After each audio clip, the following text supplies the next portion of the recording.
Welcome students, welcome to Manabadi videos. నాకు తెలిసిన ఒక పర్సన్ వాళ్ళ అబ్బాయి కౌన్సిలింగ్లో అటెండ్ అవుతున్నాడు.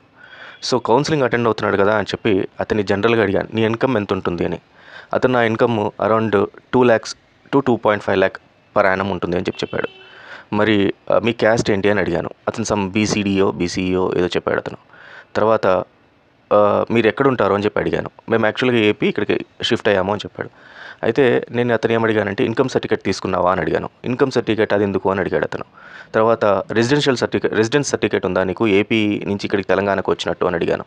అతను దానికి సమాధానం లేదు. సో నాకు అప్పుడు అనిపించింది, ఇలా చాలామంది స్టూడెంట్స్ అండ్ పేరెంట్స్ కూడా చిన్న చిన్న మిస్టేక్స్ చేసి వాళ్ళ కౌన్సిలింగ్కి సంబంధించిన డాక్యుమెంట్స్ ప్రొవైడ్ చేయలేక ఆ టైంలో హడావిడి పడి ఇబ్బంది పడి కౌన్సిలింగ్ కూడా మిస్ చేసుకున్న వాళ్ళు ఉంటారు. సో కాబట్టి ఖచ్చితంగా 7 ఇంపార్టెంట్ థింగ్స్ ప్రతి ఒక్క స్టూడెంట్ అండ్ పేరెంట్ చేయాల్సిన విషయాలు బిఫోర్ కౌన్సిలింగ్ ఏమేమి ఉన్నాయో నేను ఇప్పుడు డిస్కస్ చేస్తున్నాను. సో వీడియోని స్కిప్ చేయకండి. ఇది ఏపీ అండ్ తెలంగాణ బోత్కి సంబంధించింది.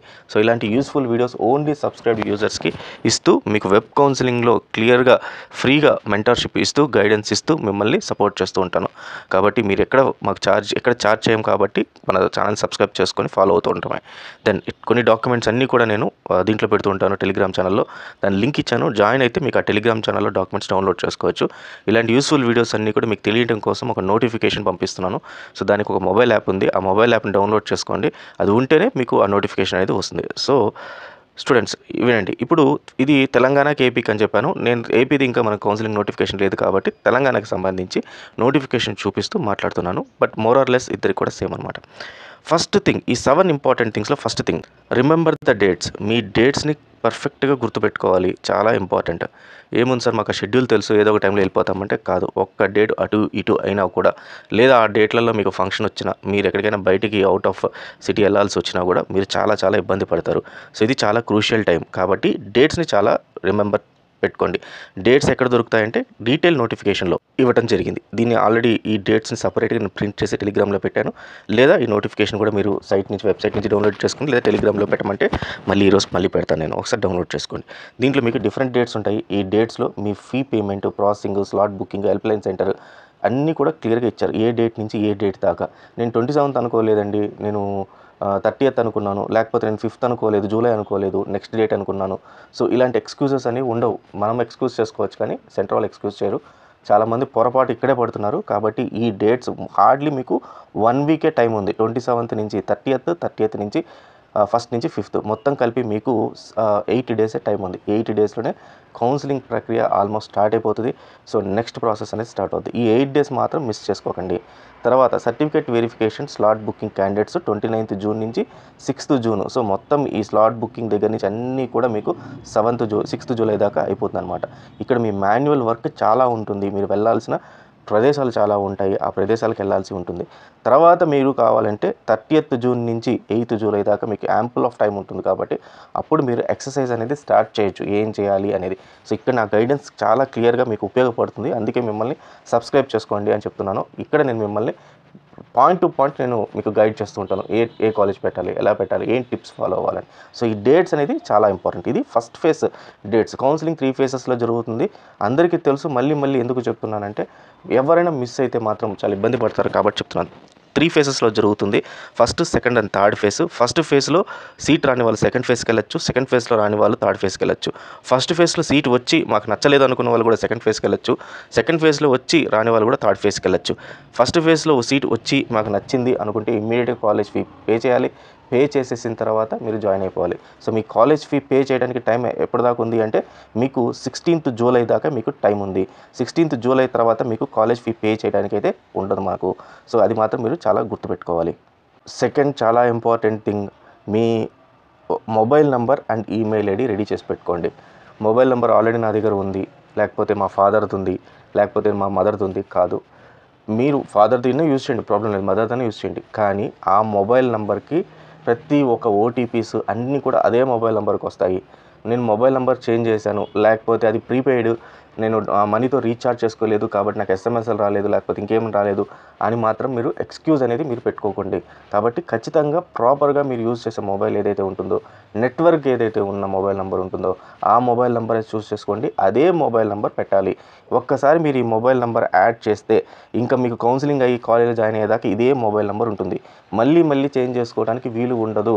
కాబట్టి జాగ్రత్త పడండి. నేను ఇప్పుడు నా మొబైల్ నెంబర్ ఇచ్చి ఫ్యూచర్లో మా ఫాదర్ నెంబర్ ఇవ్వచ్చా అంటే ఇవ్వడానికి లేదు.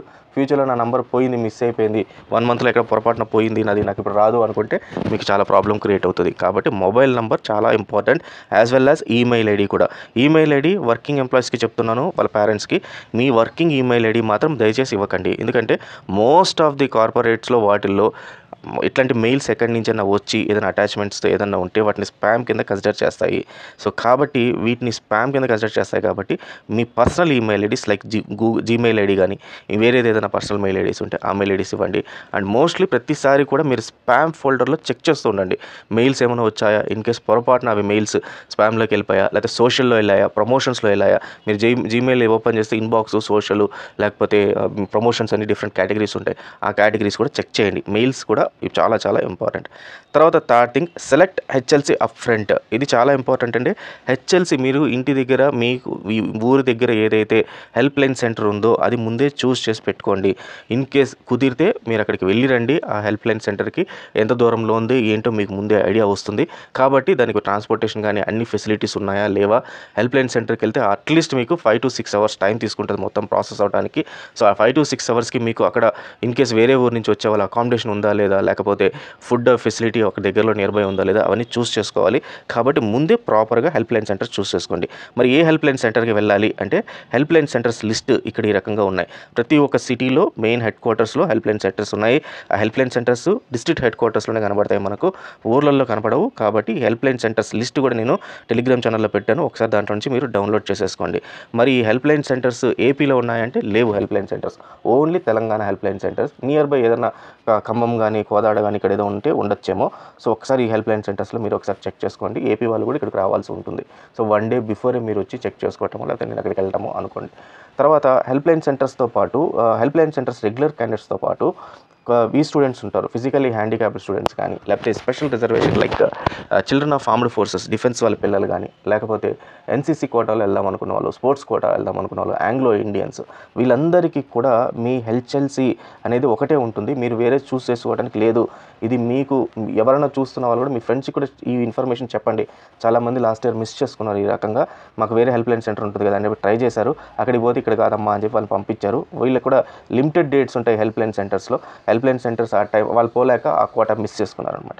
సో వీళ్ళందరికీ కూడా government polytechnic college Masab Tank హైదరాబాద్లో ఉన్న స్పెషల్ కేటగిరీ వాళ్ళందరూ కూడా ఇదే హెల్ప్ లైన్ సెంటర్కి వెళ్ళాలి. ఇది కూడా టైమింగ్ డేట్స్ వాళ్ళు ఇవ్వడం జరిగింది, ఎప్పుడెప్పుడు ఏ టైమింగ్లో ఎవరెవరు రావాలి అని చెప్పి. సో ఈ టైమింగు డేట్స్ అన్నీ కూడా మీరు ప్రాపర్గా చెక్ చేసుకొని వెళ్ళండి హెల్ప్ లైన్ సెంటర్స్ అందరూ కూడా. This is about help line centres. Fourth important thing ఏంటంటే మీరు స్లాట్ ఇమ్మీడియట్గా రిజర్వ్ చేసుకొని స్లాట్ బుక్ చేసుకుని హెచ్ఎల్సీని రిజర్వ్ చేసుకోండి. చాలామంది స్టూడెంట్స్ ఏం చేస్తారు, ఫస్ట్ రిజిస్టర్ చేసేసుకుంటారు, అయిపోయింది నా పని అనుకుంటారు. ఇక్కడ అవ్వదు, ఇక్కడి నుంచే స్టార్ట్ అవుతుంది. రిజిస్టర్ చేసుకొని మీరు పేమెంట్ కట్టిన తర్వాత మీ పేమెంట్ ఏదైతే ఉంటుందో ఆ పేమెంట్ అయిపోయాక మీరు హెచ్ఎల్సీని రిజర్వ్ చేసుకోవాల్సి ఉంటుంది అనమాట. సో ఈ రిజర్వ్ చేసుకునే టైము జనరల్గా కొంతమంది ఏం చేస్తారు, ఫర్ ఎగ్జాంపుల్ ఆదిలాబాద్లో ఒక హెచ్ఎల్సీ ఉందనుకోండి, హెచ్ఎల్సీ ఆదిలాబాద్లో ఉంది, మెల్లగా చేద్దాంలే 2 days తర్వాత 3 days అనుకుంటారు. ఈ లోపల వేరే వాళ్ళు ఆదిలాబాద్లో హెచ్ఎల్సీ బుక్ చేసేసుకుంటే కొన్ని డేట్స్ వరకే మనకు ఆ టైమింగ్ ఉంటుంది. ఆ డేట్స్లో చాలామంది ఆదిలాబాద్ బుక్ చేసేసుకుంటే మీరు వెళ్ళేసరికి ఆదిలాబాద్లో మీరు అనుకున్న టైమింగ్లో డేట్లో హెచ్ఎల్సీ దొరకపోవచ్చు. అప్పుడు మళ్ళీ మీరు వేరే డిస్ట్రిక్ట్కి వెళ్ళాల్సి వస్తుంది. చాలా టీడియస్ జాబ్, అది జర్నీ ఉంటుంది, ఎక్స్పెండిచర్ ఇన్కర్డ్ ఉంటుంది. కాబట్టి మీరు అనుకున్న హెచ్ఎల్సీని ఫస్ట్ డేనే మీరు అమౌంట్ కట్టగానే ఇమ్మీడియట్గా హెచ్ఎల్సీని స్లాట్ బుక్ చేసుకోండి. కాబట్టి ముందే మీరు ఏ హెచ్ఎల్సీలో వెళ్ళాలి అనేది మాత్రం రెడీ చేసి పెట్టుకోండి. అండ్ ఇక్కడ నేను ఇందాక మొబైల్ నెంబర్, ఈమెయిల్ ఐడి చెప్పాను కదా, దీంతోపాటు ఇంకొక ఇంపార్టెంట్ థింగ్, మీరు పేమెంట్ ఎలా కట్టాలి అనే డీటెయిల్స్ కూడా రెడీ చేసుకోండి. పేమెంట్ కట్టే డీటెయిల్స్ లైక్ నెట్ బ్యాంకింగ్, తర్వాత క్రెడిట్ కార్డ్, డెబిట్ కార్డ్ ఏదైతే ఉందో మీ పర్సనల్వి అంటే మీ ఫాదర్వి, మీ సిబ్లింగ్స్వి, వాళ్ళవి లేదా మీ ఓన్ రిలేషన్స్ ఎవరైతే ఉన్నారో వాళ్ళవి మాత్రమే ఇవ్వడానికి ట్రై చేయండి. బయట వాళ్ళు ఇవ్వడానికి అవాయిడ్ చేయండి, మోస్ట్లీ అవాయిడ్ చేయండి. ఇంటర్నెట్ సెంటర్స్ని అవాయిడ్ చేయండి. మీ ఓన్ ల్యాప్టాప్ లేదంటే మీ ఫ్రెండ్స్ వాళ్ళ ఇళ్ళలో కూర్చుని అక్కడ వాళ్ళ సిస్టమ్ యూజ్ చేసుకొని చేయండి తప్పితే బయటికి వెళ్ళడానికి మాత్రం ట్రై చేయకండి. బయట వెళ్తే మీకు నేను ఇంకొక వీడియో కూడా చేస్తున్నాను, ఆ వీడియోలో అమౌంట్ ఎలా మీరు పోగొట్టుకుంటారని, అలా అమౌంట్ పోగొట్టుకునే ఛాన్సెస్ చాలా ఉన్నాయి. సో ఇది చాలా ఇంపార్టెంట్. సో హెచ్ఎల్సీని కూడా మీరు రిజర్వ్ చేసి పెట్టుకున్నారు. ఈ 4 points అయిపోయాయి. 5th point, verify your name in Aadhaar, SSC, inter. ఇది చాలా ఇంపార్టెంట్. ఇది ఎప్పటిదాకా అంటే మీకు కౌన్సిలింగ్లో సీట్ వచ్చేదాకా కూడా ఇది చాలా ఇంపార్టెంట్. ఎందుకంటే కౌన్సిలింగ్లో సీటు పోగొట్టుకున్న వాళ్ళు లాస్ట్ కౌన్సిలింగ్ 10ల సంఖ్యలో ఉన్నారు. ఎందుకంటే వాళ్ళ నేమ్ డిఫరెంట్గా ఉంటుంది, ఆధార్లో 10థ్లో డిఫరెంట్గా ఉంటుంది, హాల్ టికెట్లో డిఫరెంట్గా ఉంటుంది. సో ఇది ఏదున్నా కూడా మీ 10th క్లాస్ని ఏదైతే ఉందో దీన్ని బేస్ చేసుకొని మీ నేమ్ ఆధార్లో ఉండాలి. మీ ఫాదర్ నేమ్, మదర్ నేమ్ కూడా అంతే ఇంపార్టెంట్. ఫాదర్ నేమ్, మదర్ నేమ్లో చిన్న ఎగ్జామ్షన్స్ ఏమైనా ఉంటాయి, ఇనిషియల్స్ లేకుండా మామూలుగా వేరే ఉంటే వాళ్ళు కన్సిడర్ చేస్తారు. బట్ మీ నేమ్ మాత్రం క్లియర్గా ఎస్ఎస్సీలో ఏదో ఆధార్లో అదే ఉండేటట్టుగా ఉంచాలి. ఇది చాలా important. Now important thing, income certificate, EWS certificate and caste certificate తీసుకొని వాళ్ళు ఖచ్చితంగా తీసేసుకోండి ఇమీడియట్గా. ఇంకా టైం లేదు, హార్డ్లీ ఇంకో 1 వీక్లో మీకు కౌన్సిలింగ్ స్టార్ట్ అవుద్ది. 6 డేస్లో మీ కౌన్సిలింగ్ స్టార్ట్ అయిపోతుంది. సో ఇన్కమ్ సర్టిఫికేట్, ఎవరైతే ఇన్కమ్ తక్కువ ఉంది, నాకు ఫీ రియంబర్స్మెంట్ కావాలి అనుకున్న వాళ్ళు 2.5 lakh కన్నా పర్ యానం తక్కువ ఇన్కమ్ వస్తున్న ప్రతి ఒక్కరు కూడా ఇన్కమ్ సర్టిఫికేట్ తీసుకోవాలి. ఈడబ్ల్యూఎస్ కోటా కింద జనరల్ కేటగిరీ ఓసీ వాళ్ళు ఎవరైతే ఉన్నారో వాళ్ళు మేము ఈడబ్ల్యూఎస్ కేటగిరీలో అప్లై చేస్తామనుకున్న వాళ్ళు ఈడబ్ల్యూఎస్ సర్టిఫికేట్ తీసుకోవాలి. క్యాస్ట్ సర్టిఫికేట్ ఎవరైతే other than OC, BC, SC, ST వాళ్ళు, సో వాళ్ళకి కావాల్సిన రిజర్వేషన్ ప్రకారము కోటా కోసము క్యాస్ట్ సర్టిఫికేట్ అయితే తీసుకోవాలి. సో దీంతో పాటు non resident of Telangana, AP నుంచి తెలంగాణ రాసిన ప్రతి ఒక్క స్టూడెంట్ కూడా మీ అక్కడి నుంచి రెసిడెన్సీ సర్టిఫికేట్ తీసుకొని రావాల్సి ఉంటుంది ఇక్కడికి. మీరు అక్కడే ఏపీలో ఉంటున్నారు అనే రెసిడెంట్ సర్టిఫికేట్, ఏం సర్టిఫికేట్ ఎలా తెచ్చుకోవాలి, హెచ్ఎల్సీ గురించి ఇంకా ఆల్రెడీ వీడియోస్ చేస్తున్నాను, అవి కూడా లింకులు పెడతాను నేను, వాటిని ఒక్కసారి చెక్ చేసుకుంటే మీకు అవే వీడియోస్ చాలా యూస్ఫుల్ అవుతాయి. దెన్ ఆల్ సర్టిఫికేట్స్ ఇవన్నీ కూడా ఒరిజినల్స్ అలాంగ్ విత్ ఆధార్ అన్నీ కూడా ఒరిజినల్స్ మీ దగ్గర ఉండాలి కంపల్సరీ. తర్వాత 3 sets ఆఫ్ జిరాక్స్ తీసుకోండి. ఎందుకు 3 sets చెప్తున్నా అంటే వాళ్ళు 2 sets చెప్పారు, అక్కడ 2 sets ఆఫ్ జిరాక్స్ వాళ్ళు తీసేసుకుంటారు. మీకు ఇంకొక సెట్ మీ దగ్గర ఉండాలి. రేపు ఫ్యూచర్లో మీకు ఏదైనా అవసరమైంది, నేను ఇచ్చాను అని చెప్పిన తర్వాత ఇంక వేరే దానికి ఏదైనా అవసరమైంది, కౌన్సిలింగ్ కాకుండా ఇంక దేనికైనా, అప్పుడు మీకు కావాల్సి ఉంటుంది. కాబట్టి 3 sets ఖచ్చితంగా జిరాక్స్ అయితే మీ దగ్గర ఉంచాలి. Then passport photos. సో కౌన్సిలింగ్లో యాజ్ ఆఫ్ నౌ అయితే పాస్పోర్ట్ ఫొటోస్ అడగట్లేదు.